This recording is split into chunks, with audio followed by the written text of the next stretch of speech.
Drama serial बरज़ख।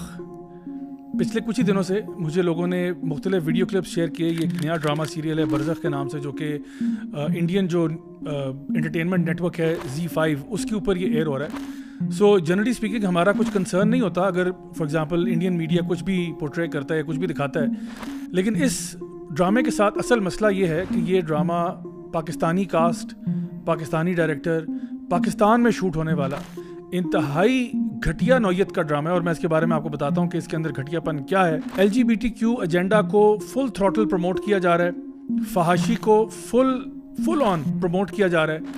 और ये शादी का क्या सीन है? You think it's a dementia? No, love. लेकिन जो अब है ही नहीं उससे शादी करना it's a silly thing, no? ये किसने कहा है ही नहीं। मुझे लगता है ऐसे, शायद मैं इस बात में गलत हूँ, कि पाकिस्तानी ये जो आर्टिस्ट इंडस्ट्री है और जो डायरेक्टर प्रोड्यूसर थिएटर के लोग हैं और जो टीवी मीडिया के लोग हैं, लगता है ऐसे है कि ये लोग ना बिल्कुल फटने को आ रहे हैं। यानी कि ये बहुत कुछ दिखाना चाहते हैं, लेकिन समहाउ अभी किसी किस्म का कोई प्रेशर है जिसकी वजह से ये वो फहाशी और उरियानी और बदकारी के उस लेवल पे नहीं जा रहे, कम से कम मीडिया में दिखाने की हद तक। लेकिन बाहर के हमसाया मुल्क से अगर कोई उनको ऑफर आ जाती है, यानी सारे रूल्स खत्म हो जाते हैं। यानी आप होमोसेक्सुअलिटी, फहाशी सब कुछ दिखाने के लिए तैयार हो जाते हो, जैसे कि पता नहीं आपके अंदर कौन कौन सा गंद भरा हुआ था। किसी ने आपको हल्की सी ऑफर कराई तो आप तो यानी कुफार से भी आगे चले गए। एक माइनर बच्चा एक मर्द को नहाते हुए देख रहा है, यानी किस किस्म की आई डोंट नो पीडोफिलिया किस्म की जो है ना इंफॉर्मेशन आप देना चाहते हैं लोगों को, और इसको एंटरटेनमेंट के नाम पे दिया जा रहा है। और हमारी आवाम जो है वो चूंकि उसकी ड्रामे की एस्थेटिक्स देख के कहते हैं नहीं जी एस्थेटिकली बहुत अच्छा है, इसलिए हम उसको अप्रिशिएट करते हैं। झील भी देखी, खाइयां भी, क्या पता जनूब की तरफ चली गई, विदाउट रियलाइजिंग कि किस किस्म का गंद और अल्लाह और उसके रसूल के बताए हुए दीन से दुश्मनी लेने वाला काम है ये, जो कि इस ड्रामे के थ्रू किया जा रहा है। नाम ऐसा रखा है आपने जिसका नाम है बरज़ख।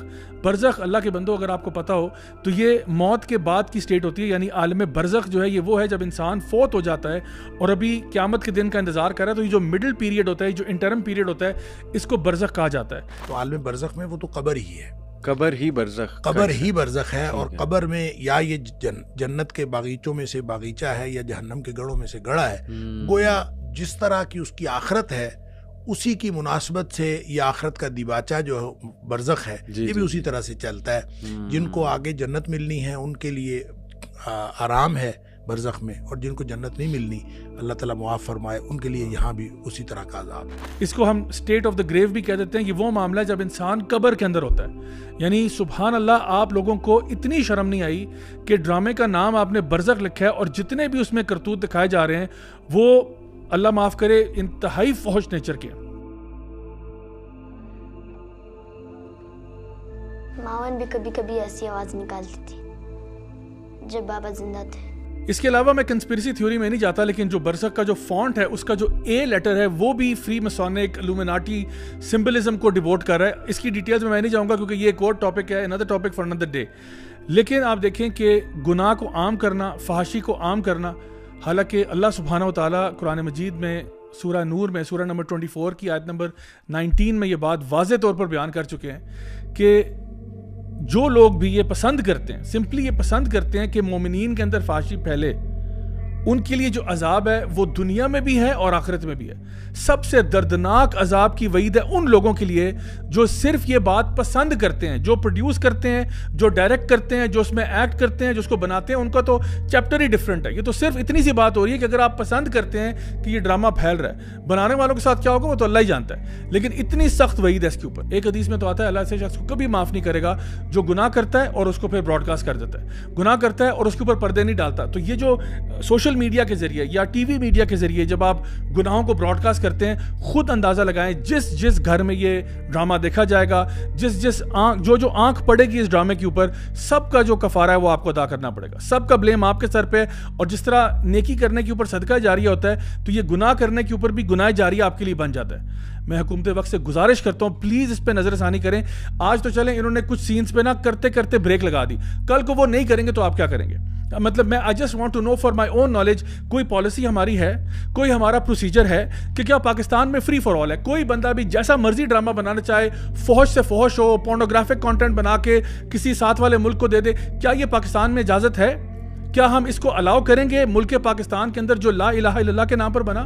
तो फिर सवाल यह है कि इस मुल्क के अंदर ऐसा कंटेंट कैसे बनने की इजाज़त दी जा रही है। आई एम श्योर किसी से तो इजाज़त ली होगी, और मुझे फ्रैंकली स्पीकिंग शर्म आती है उन एक्टर्स और एक्ट्रेसेस के ऊपर जो इस पूरी चीज़ को, और इसके अलावा भी वो जो लोग जो इस ड्रामे को कहीं ना कहीं थोड़ा बहुत अप्रिशिएट कर रहे हैं। इतना खूबसूरत बनेगा, थीम बहुत डिफरेंट है, और क्योंकि इंटरनेशनल प्लेटफॉर्म है तो ना जबान और ना लिबास और ना फिर किसी सीन के ऊपर कोई बंदिश नहीं है। इंटरनेशनल रूल्स अप्लाई करते हैं, हमारे नहीं। तो इसलिए वो लोग जो कि यूज्ड टू हैं इस तरह के इंटरनेशनल ड्रामास देखने के लिए, उनको मजा आएगा, उनको वो फील आएगी। I loved it. अल्लाह माफ करे, मैं क्या कहूँ, मतलब there is so much to say. कई लोग एतराज करते हैं कि नहीं जी ये तो आर्ट है, तो इसमें क्या सी बात है, आर्ट में तो बहुत कुछ दिखाया जाता है। बराए मेहरबानी, मैं खुद आर्ट के साथ मुंसलिक रहा हूँ, कई अरसा मैं थिएटर वगैरह करता रहा हूँ, लेकिन मुझे अच्छी तरह पता है आर्ट क्या होती है, और मुझे ये भी अच्छी तरह पता है कि आप किस तरह से सब्लिमिनल मैसेजिंग के थ्रू या इवन डायरेक्ट मैसेजिंग के थ्रू अपना पैगाम किस तरह से पहुँचाते हो दूसरों तक। और कोई बंदा भी अगर वो अपने आप को मुसलमान कहता है, वो ये नहीं कह सकता कि भाई ये चीज़ मेरी आर्ट है और ये मेरा दीन है। हमारे लिए एज मुस्लिम्स सब कुछ ही हमारा दायरा इस्लाम के अंदर ही आता है। हम कोई भी ऐसी हरकत नहीं कर सकते जिससे अल्लाह और उसके रसूल नाराज़ हो रहे हैं, चाहे हम कमाना चाहते हो, चाहे हम कोई आर्ट करना चाहते हो, चाहे हम किसी किस्म की एंटरटेनमेंट या स्पोर्ट्स करना चाहते हो। दीन आपको इजाज़त देता है, लेकिन कुछ ब्रैकेट्स लगा देता है कि इन ब्रैकेट्स के अंदर ही रहना है आपने। और ये जिस किस्म की होमोसेक्सुअल चीज़ें दिखाई जा रही हैं और फहाशी दिखाई जा रही है, और लिटरली वो सीन्स जो कि बेडरूम के सीन्स हैं वो दिखाए जा रहे हैं, तो ये शर्म से डूब मरने का मकाम है। तो मैं अपनी आवाम से गुजारिश करता हूँ, जो लोग भी हमें देखते हैं सुनते हैं, ऐसे तमाम लोगों का बॉयकॉट किया जाए जो कि इस तरह के ड्रामों में एक्ट करते हैं, इनको प्रोड्यूस करते हैं, इनको डायरेक्ट करते हैं, इनको सपोर्ट करते हैं। ऐसे लोगों का बॉयकॉट करना चाहिए, और आपको पता चल जाना चाहिए कि हमारे मुल्क पाकिस्तान के अंदर ये काली भेड़ी कौन से हैं जो कि हमारे दीन की तरफ इस मुल्क को नहीं देखना चाहते। मैं चाहूँगा कि हम इस तरफ एक हैशटैग भी इंट्रोड्यूस कराएं, हैशटैग नो फहाशी और हैशटैग नो बरज़ख। ये हमें इसको ज़्यादा से ज़्यादा मशहूर करें। हमने ये हैशटैग्स को आम करना है ताकि लोगों को पता चले कि they should stay away from this content. और जो लोग भी इसके अंदर एक्ट करते रहे, डायरेक्ट प्रोड्यूस करते रहे, उनको भी जाके बताएं कि खुदा का वास्ता है, यानी तमीज़ के दायरे में रहते हुए हम कभी भी ना तो हम वायलेंस को प्रमोट करते हैं, ना हम किसी और चीज़ को, यानी जो भी नेगेटिविटी को प्रमोट नहीं करते, लेकिन इन लोगों को कम से कम होश दिलाना चाहिए कि खुदा का वास्ता है ये कंटेंट अब आप इसके अंदर पार्टिसिपेट ना करें। अदरवाइज हमारा आपके साथ बॉयकॉट रहेगा जब तक कि आप यानी पब्लिकली अपोलोजाइज नहीं करते कि आपने ऐसा कंटेंट किया जिससे सब लोगों के जज्बात मजरूह हो रहे हैं। तो इसलिए हमें अपना रोल कम से कम प्ले करना है। याद रखिए, गुनाह इसलिए नहीं फैल जाता, बुराई इसलिए नहीं फैल जाती क्योंकि बुराई बहुत ताकतवर होती है। बुराई इसलिए फैलती है क्योंकि वो लोग जो जानते हैं कि बुराई बुराई है, वो लोग खामोश हो जाते हैं। आइए मैं और आप अपना रोल प्ले करें लोगों में अवेयरनेस क्रिएट करने के लिए, और ताकि अपनी हुकूमत को भी थोड़ा सा बताएं कि प्लीज़ आप लोग भी कुछ एक्शन लें, और जो लोग भी इस तरह के प्रोजेक्ट के अंदर मुंसलिक होते हैं उन तक भी हम एक अपनी बात पहुंचा दें, ताकि कल को कोई भी शख्स इस किस्म की हरकत करने की दोबारा कोशिश करता है, उसको पता हो कि पाकिस्तान के लोग ऐसी चीज़ों को टॉलरेट नहीं करेंगे। अंटिल नेक्स्ट टाइम, अस्सलामु अलैकुम वरहमतुल्लाहि वबरकातुहू।